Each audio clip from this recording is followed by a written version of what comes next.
C'est parti. L'un de ces hommes est un voyageur temporel. Saurez-vous deviner lequel?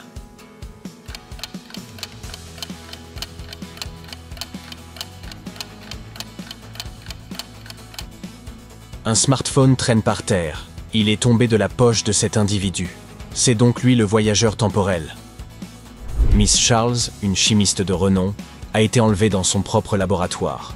La police inspecte la scène du crime, mais ne trouve aucune preuve, à l'exception d'un bout de papier contenant des abréviations de symboles chimiques et de molécules.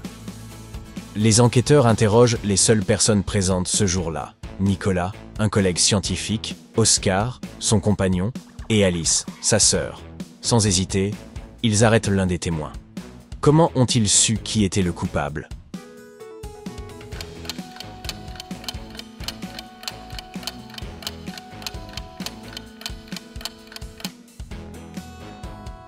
L'indice est évident. En associant les symboles chimiques figurant sur le papier, on obtient un nom. O-S-C-A-R. Georges est tombé d'une échelle de 30 mètres, mais il ne s'est pas blessé. Comment est-ce possible?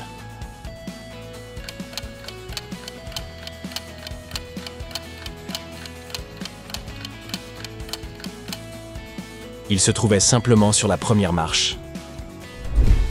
Léa profite du soleil sur la plage et s'accorde une courte sieste. À son réveil, son précieux bracelet a disparu.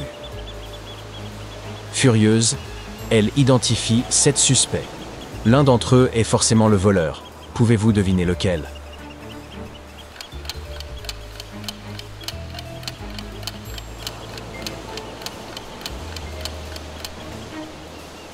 Seul le pêcheur a pu s'en emparer sans laisser d'empreinte dans le sable. Shelly et Kelly sont sœurs. Shelly vit seule, tandis que Kelly vit avec son compagnon. Saurez-vous deviner qui est qui?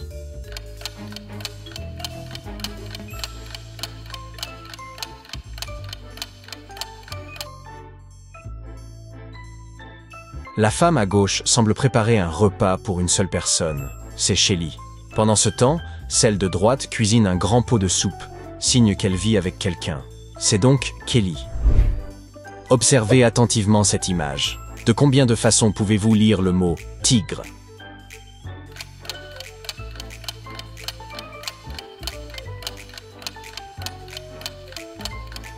Le mot « tigre » peut être lu de 60 manières différentes dans cette image. La méthode la plus simple consiste à commencer par le T au centre, puis à se déplacer vers les lettres voisines, soit verticalement, soit horizontalement.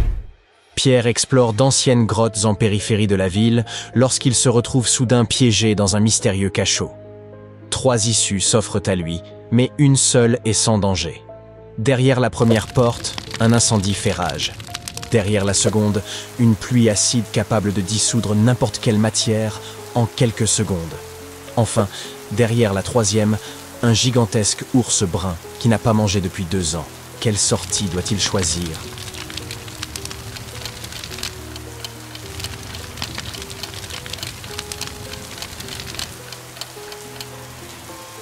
Il doit franchir la 3e porte. Aucun ours ne peut survivre 2 ans sans se nourrir.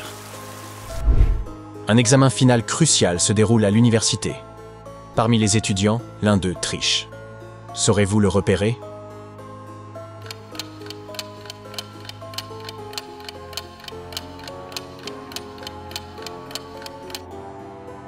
Cet étudiant-là, il a inscrit des réponses sur son bras.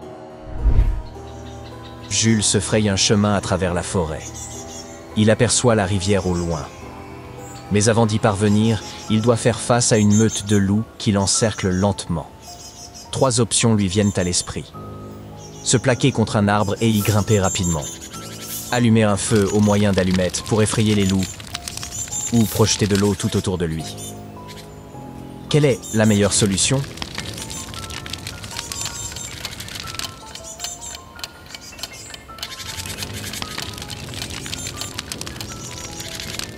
Les loups craignent le feu, mais Jules n'a pas le temps d'en allumer un. Quant à l'eau, elle ne lui servira à rien. La meilleure option est donc de trouver un arbre assez haut et d'y grimper. L'empereur Karl règne sur une galaxie lointaine et veille sur l'ensemble de ses planètes. Un jour, un intrus s'introduit dans son palais et dérobe les plans d'un dispositif révolutionnaire destiné à créer la toute première planète dotée d'oxygène. Convaincu que le coupable se trouve parmi les souverains des plus grands astres de son empire, l'empereur les convoque pour un interrogatoire. Le roi de la planète M déclare « J'ai été débordé ces derniers temps. Les habitants de ma planète s'installent dans un nouveau quartier résidentiel. » Celui de la planète B affirme « Un incendie s'est déclaré chez moi.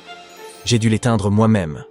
Mais heureusement, tout est sous contrôle à présent. » Quant au dirigeant de la planète Q, il explique « J'ai été très malade récemment, au point de ne même pas vouloir assister à cette réunion. » L'un d'eux ment. Lequel ?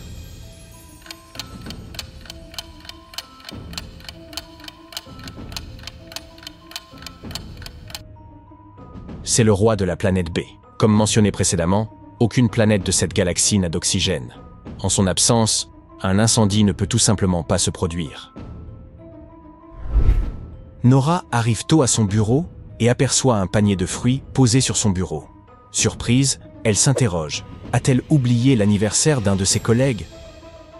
Pour en avoir le cœur net, elle consulte les profils de Tim, Chris et Amanda, mais aucun d'eux ne semble concerné.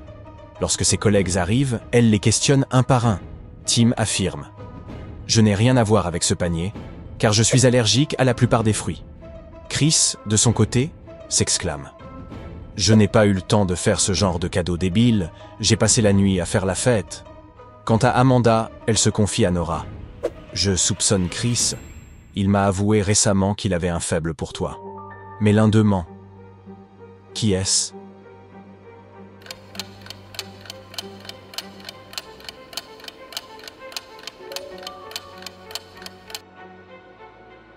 C'est Tim.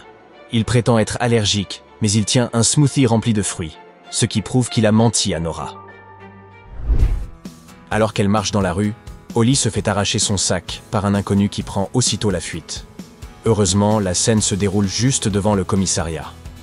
Un agent posté sur le perron assiste au vol et se lance à la poursuite du voleur. Ce dernier trouve refuge dans un hôpital bondé, espérant se fondre dans la foule.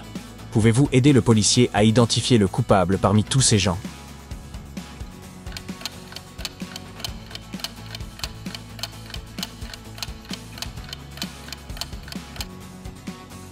Il y a clairement quelque chose qui cloche avec ce type. Il a sur lui des objets appartenant à plusieurs spécialistes.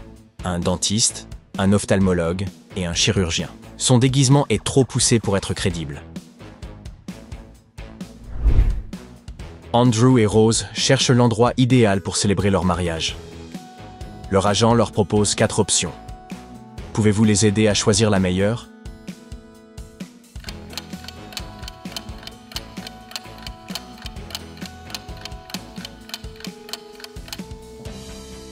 Examinons la première salle. Certaines chaises ont les pieds cassés, ce qui est dangereux. Dans la troisième, des serpents se faufilent dans la décoration florale. Dans la quatrième, une flaque d'eau inonde la salle de bain. La deuxième option est donc la plus sûre. Luke invite sa meilleure amie Nancy au restaurant dans l'espoir de lui avouer ses sentiments. Il était nerveux, mais tout se passe bien. Ils dégustent un délicieux dessert et il s'apprête à lui poser la question. Soudain, le téléphone de Nancy sonne. Elle quitte la table pour répondre. Quelques minutes plus tard, elle revient s'asseoir et Luke remarque immédiatement qu'elle a une morsure de vampire dans le cou et des crocs acérés. Luke veut retrouver le vampire responsable. Il y a 4 suspects dans la salle. Mais qui est le coupable ?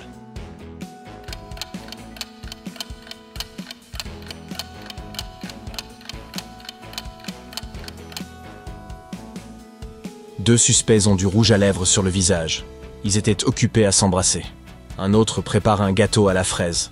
Il ne reste qu'une seule personne, le vrai vampire. Alex dirige une petite cordonnerie. Ce vendredi soir, aux alentours de 21h, il ferme son atelier et se rend sur le parking. Catastrophe. Il découvre une rayure sur la carrosserie de sa voiture. Déterminé à comprendre ce qui s'est passé, il interroge 3 témoins. Sandra s'explique. « Je me suis rendu au café pour prendre un espresso. Incapable de dormir à cause de mes révisions. » Michel répond. J'ai passé la journée au marché et tu devrais essayer un jour. Il a lieu chaque dimanche. Quant à Nina, elle déclare. Je viens tout juste d'arriver et je ne sais pas qui a abîmé votre voiture. La mienne est intacte. L'un d'eux ment. Saurez-vous deviner lequel?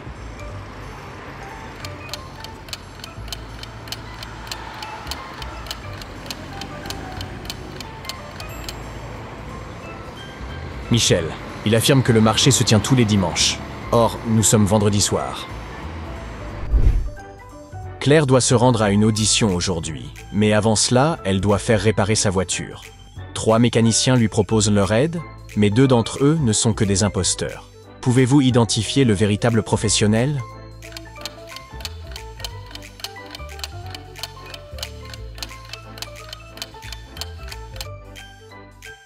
Le second homme porte une montre de luxe, un accessoire peu adapté au travail manuel. Le troisième, quant à lui, a des ongles bien trop longs pour exercer ce métier. Claire devrait donc se fier au premier mécanicien. Frank est détective privé. Il reçoit une mission, infiltrer discrètement ce bureau. Pouvez-vous repérer Frank?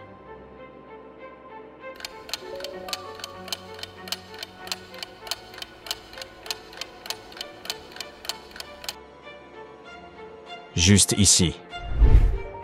Changeons de lieu. Saurez-vous retrouver Frank?